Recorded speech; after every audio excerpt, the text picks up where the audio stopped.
Hello friends, എല്ലാവർക്കും നമസ്കാരം. വിക്രത്തിൻ്റെയും വേദയുടെയും പുതിയൊരു പ്രണയവിശേഷത്തിലേക്ക് എല്ലാവർക്കും സ്വാഗതം കേട്ടോ. അങ്ങനെ നമ്മുടെ വിക്രം ഭക്ഷണം കഴിക്കാനൊക്കെ വന്നു, ഭക്ഷണം കഴിച്ചു പോവാണ്. ആ സമയത്ത് വേദ ഹോളിൽ ഇങ്ങനെ ഇരിക്കുകയാണ് കേട്ടോ. അപ്പോൾ വേദ മനസ്സിൽ വിചാരിക്കുന്നുണ്ട്, ഓ ഭാര്യയല്ലേ ഞാൻ, എന്നോട് ഭക്ഷണം കഴിച്ചോ ഒന്നെങ്കിലും ഒരു വാക്ക് ചോദിച്ചുകൂടെ ഈ മനുഷ്യന്, ഒരു അക്ഷരം മിണ്ടാണ്ട് പോകുന്നതൊക്കെ സ്വന്തം കാര്യം മാത്രമേ ഉള്ളൂ എന്നൊക്കെ ഇങ്ങനെ വേദ മനസ്സിൽ വിചാരിക്കുകയാണ് കേട്ടോ.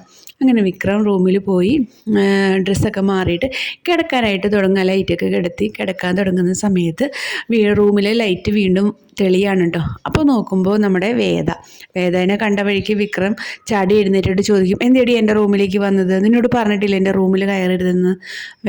വിക്രം വേദയോട് ചോദിക്കുകയാണ് കേട്ടോ. അപ്പോൾ വേദ പറയും, എനിക്കൊരു ആഗ്രഹമുണ്ട്, ആ ആഗ്രഹം സാധിച്ചു തരുമോ എന്ന് ചോദിക്കും കേട്ടോ വേദ. അപ്പോൾ വിക്രം പറയും, പിന്നെ നീ വിചാരിക്കുന്ന പോലത്തെ ആളൊന്നും അല്ല ഞാൻ, എൻ്റെ ഒരാഗ്രഹങ്ങളും നടക്കില്ല, എനിക്കൊന്നും കേൾക്കുകയും വേണ്ട എന്ന് പറയും കേട്ടോ വിക്രം. അപ്പോൾ പറയും, നിങ്ങളൊന്ന് കേൾക്ക് എന്നിട്ട് പറയുമെന്ന് പറയും നമ്മുടെ വേദ.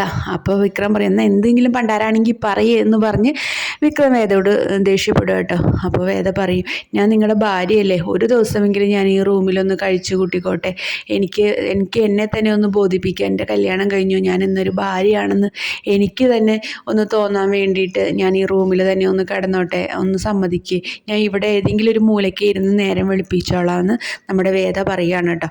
ഇത് കേൾക്കുന്ന വഴിക്ക് തന്നെ നമ്മുടെ വിക്രം ആകെ ഞെട്ടാണ് കേട്ടോ, ഇവൾ എന്തിട്ട് ഭ്രാന്തായി പറയണേന്ന് വിചാരിച്ചിട്ട്. അപ്പോൾ നമ്മുടെ വീഡിയോ ഇഷ്ടമായെങ്കിൽ ലൈക്ക് ചെയ്യാനും ഷെയർ ചെയ്യാനും സബ്സ്ക്രൈബ് ചെയ്യാനും മറക്കല്ലേ.